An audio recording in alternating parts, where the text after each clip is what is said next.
अस्सलाम वालेकुम मुबश्शिर साहब, कैसे हैं आप? खैरियत से हैं? जी वालेकुम सलाम, अल्लाह का शुक्र मैं ठीक ठाक। मुबश्शिर साहब, सबसे पहले आप अपने बारे में बताइए कि बॉडी बिल्डिंग का ख्याल आपको कैसे आया और किस तरह से आप इस फील्ड में, आपका शौक था ये?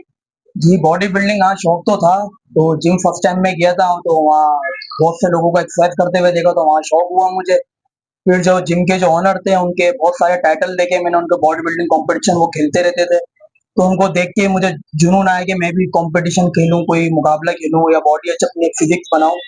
तो 2019 में मैंने अपना फर्स्ट कंपटीशन स्टार्ट किया था as a district central Karachi. तो उसमें मैं सेकंड हो गया था। फिर 2020 में मैंने फिर दोबारा कॉम्पीट करा, उसमें मैं टाइटल विन हो गया था। फिर उसी तरह 2021 में मैंने नॉर्मल ट्रेनिंग करता रहा, क्योंकि 2022 में मेरा इवेंट डाला था मिस्टर कराची और सिंध और पाकिस्तान।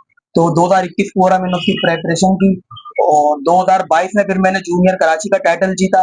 फिर उसी के एक हफ्ते बाद मैंने सिंध का कंपटीशन खेला, उसमें मैं गोल्ड मेडल हो गया था, टाइटल नहीं जीत सका था। और उसी में फिर पाकिस्तान का भी कंपटीशन था तो उसमें भी गोल्ड मेडल हो गया था। बॉडी बिल्डिंग की फेडरेशन भी है और एसोसिएशन भी है, क्या किरदार है इसका अमली तौर पर? फेडरेशन और एसोसिएशन का ये किरदार है, जैसे अगर लोकल डिस्ट्रिक्ट सेंट्रल के जो मुकाबले होते हैं तमाम डिस्ट्रिक्ट के, ईस्ट साउथ वेस्ट सेंट्रल, तो उसमें तमाम जिम उसमें पार्टिसिपेट करते हैं, अपने जिम के सारे प्लेयर्स को बुलाते हैं, पार्टिसिपेट करवाते हैं।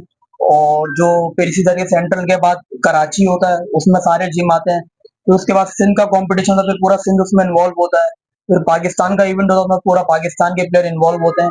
और फिर इंटरनेशनली जब हम जाते हैं तो हमारी फेडरेशन है इंटरनेशनल तमाम कंट्रीज की, जैसे इंडिया है, अफगानिस्तान है, श्रीलंका है और यूरोपियन जितनी भी कंट्रीज है, तो ये सारे इन्वॉल्व होते हैं।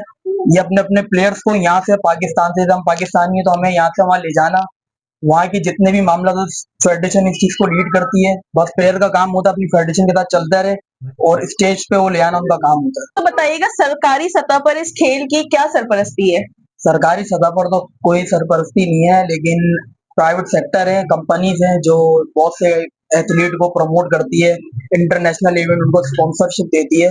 तो प्राइवेट सेक्टर सपोर्ट करता है एथलीट को। डिपार्टमेंटल स्पोर्ट्स पर इस वक्त पाबंदी है, तो आपका क्या ख्याल है, पाबंदी हटनी चाहिए? जी हटनी चाहिए। इसमें जो नेशनल एथलीट है, जितने भी नेशनल यानी पाकिस्तान के अंदर कंपटीशन लड़ते हैं, तो उनमें उनको जॉब वगैरह मिल जाती है, तो उनकी अर्निंग हो जाती है, क्योंकि बॉडी बिल्डिंग स्पोर्ट एक ऐसा वाइड गेम है जिसमें आपको डेली, अगर आपको इवेंट की प्रिपरेशन कर रहे हैं तो उसमें आपको डेली के अपने पर बॉडी पर 2,500 से 3,000 रुपए की डाइट आपको खानी खानी है। तो डिपार्टमेंट अगर ओपन होगा तो उसमें एथलीट को सैलरी भी मिलती है, फिर उनके अपने कोई बिजनेस कर रहा, कोई जिम चला रहा है तो उसमें वो अपना एक्सपेंस उठा लेते हैं। तो ये सब पाबंदी हटनी चाहिए। तो बताइएगा, क्या रूटीन होती है आप लोगों की डाइट की, और ये डाइट जो आप लोग लेते हैं वो आप नेचुरल लेते हैं या फिर इसके अंदर फूड सप्लीमेंट और इस तरह की जो मतलब फूड सप्लीमेंट हो गई या कैल्शियम और इस तरह की जो प्रोटीन वाइज जो चीजें बनती हैं, अद्वियात जो होती हैं, आप उनका इस्तेमाल करते हैं? देखिए, अगर आपको फिटनेस के तौर पर जाना है तो फिर आप नेचुरली सारी चीजें लें। और अगर आपको किसी इवेंट की प्रेप करनी है, यानी अगर इंटरनेशनली आपको जाना है, तो उसमें आपको सप्लीमेंट भी लेने पड़ते हैं, स्टेरॉइड का भी यूज करना पड़ता है, क्योंकि बाहर जितने भी इवेंट होते हैं, जितने भी एथलीट होते हैं, वो टोटली स्टेरॉइड सप्लीमेंट पर होते हैं। विदाउट आप नेचुरल अगर आप कंपटीशन खेलने जाएंगे तो आप टॉप 20 में भी नहीं आने वाले, क्योंकि बाहर जो बॉडी बिल्डिंग का क्राइटेरिया है वो डिफरेंट है। वहाँ सारे स्टेरॉइड सप्लीमेंट्स वगैरह, नेचुरल डाइट भी ले रहे होते हैं, लेकिन बॉडी को स्टेरॉइड की नीड होती है, जिसमें आपको स्टेज पे जब एथलीट जाता है तो उसमें क्लियरिटी अलग नजर आ रही होती है कि किसने स्टेरॉइड लिया हुआ है, कौन नेचुरल है। तो अगर आपको कंपटीशन जीतना है तो आपको स्टेरॉइड और सप्लीमेंट्स का इस्तेमाल लाजमी करना है। तो मुझे बताइएगा, बॉडी बिल्डिंग और ये जो पहलवान होते हैं उनके बारे में तो देखा तो नहीं है, लेकिन सुना है कि वो जो है एक एक टाइम में, एक एक वक्त में जो है पूरा पूरा बकरा खा लेते हैं, 50-50 रोटियां खा लेते हैं और मनो के हिसाब से दूध पीते हैं। तो आप लोगों की जो बॉडी बिल्डिंग है, इसमें किस तरह की डाइट है?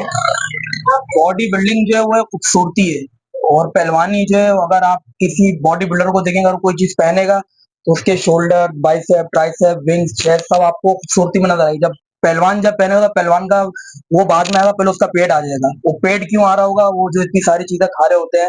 तो जैसे बॉडी बिल्डिंग और पहलवानी ये बहुत डिफरेंट गेम है। बॉडी बिल्डर जो है वो एक डिसिप्लिन के साथ चल रहा होता है। एक जैसे हम लोग बॉयल खाना ज्यादा खाते हैं और पहलवान बॉयल खाते ही नहीं है, उनका सारा खाना फैट पर होता है। जैसे लस्सी पी ली उन्होंने पूरी पूरी, बकरे पूरे पूरे खा लिए, बकरे हम भी खाते हैं लेकिन हम उसको तरीके से खाते हैं, यानी इस टाइम पे हमें ये खाना है, ये दोपहर के 2 बजे हमें ये खाना है, दोपहर के 4 बजे हमें ये खाना है।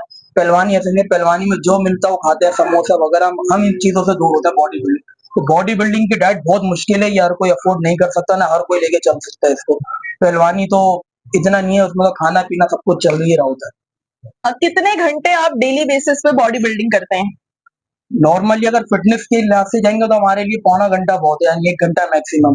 और अगर प्रिपरेशन करते हैं इवेंट की या किसी कॉम्पिटिशन की, तो उसमें समझ लें हमारे फिर एंड का जो हमारा पीक डेज होता है ना, नहीं लास्ट के 1 मंथ, उसमें हम तकरीबन दिन में 3 बार ट्रेनिंग करते हैं, जिसमें हम सुबह अपना पेट का वर्कआउट करेंगे और मसल भी लगाएँगे। फिर शाम में हम कार्डियो का वर्कआउट करते हैं। फिर रात में फिर आते फिर मसल ट्रेनिंग करते हैं, तो उसमें हम 3 टाइम ट्रेनिंग कर रहे होते हैं, जब हम कॉम्पिटिशन खेल रहे होते हैं। और नॉर्मली डेज़ में हम 1 घंटा हमारे लिए बहुत होता है। रहेगा कि हुकूमत से आप क्या मुतालबा करना चाहेंगे? हुकूमत किस तरह आपको सपोर्ट करे?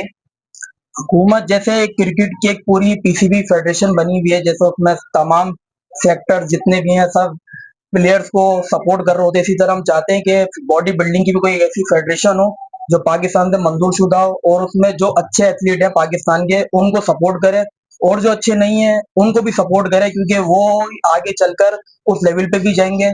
और सबसे बड़ी बात जो है, हुकूमत अगर साथ भी होती है तो बॉडी बिल्डर एक मोटिवेट हो जाता है। और दूसरा, अगर अगर वो हार के भी आता है तो हुकूमत को फिर भी चाहिए कि उसको सपोर्ट करती रहे। हमारे यहाँ ऐसा होता है कि अगर कोई एथलीट एक गेम हार जाता है तो उसको छोड़ देते हैं आप। तो हुकूमत की सपोर्ट जरूरी है, क्योंकि हुकूमत होगी तो पाकिस्तान के लिए जाएगा प्लेयर और पाकिस्तान का ही नाम रोशन करता है। अच्छा, तो यही सवाल मैंने अभी आपसे किया था कि जो फेडरेशन है आपकी और जो एसोसिएशन है उसका क्या अमली तौर पर किरदार है? तो ये फेडरेशन जो है ये क्या गवर्नमेंट से मंजूर शुदा नहीं है या ये प्राइवेट है? पाकिस्तान में इस वक्त बहुत सारी फेडरेशन हैं, तो कौन सी फेडरेशन राइट जा रही है हमें किसी को भी नहीं मालूम। तो मुतालबा इसी चीज का है कि कोई एक राइट फेडरेशन हो, एसोसिएशन हो, जिससे पाकिस्तान मंजूर शुदा हो कि हाँ इसके पीछे पाकिस्तान सपोर्ट कर रहा है, इसके पीछे जो पैसे एथलीट के ऊपर लग रहे हैं तो उसके पीछे ये इदारा मौजूद है। तो प्राइवेट जितने भी एथलीट जा रहे हो प्राइवेट उस पर जा रहे हैं, बस फेडरेशन बन गई हैं, वो आगे हमारी दूसरी कंट्री से बात करती है, प्लेटफॉर्म बना देती है। तो हम चाहते हैं कि पाकिस्तान का कोई एक, जैसे पाकिस्तान क्रिकेट बोर्ड है, इसी तरह पाकिस्तान बॉडी बिल्डिंग स्पोर्ट्स होना चाहिए, जिसमें सिर्फ बॉडी बिल्डर हो, और उसमें उसी को वही लोग लीड कर रहे हो जो बॉडी बिल्डर है। वो नहीं कि जैसे किसी का ताल्लुक ही अलग अपने फील्ड से, वो आगे बॉडी बिल्डिंग की कुर्सी पे बैठ गया, जिसको खुद ही नहीं पता कि बॉडी बिल्डिंग है क्या। तो कुर्सी पे वो लोग बैठे हैं जो बॉडी बिल्डिंग को समझते हैं, जिन्होंने ये फील्ड से गुजर चुके हैं, जिनको सारे बातें इसके बारे में मालूमात हो। तो वो बंदा आगे बैठे तो पाकिस्तान की बॉडी बिल्डिंग और तरक्की करेगी।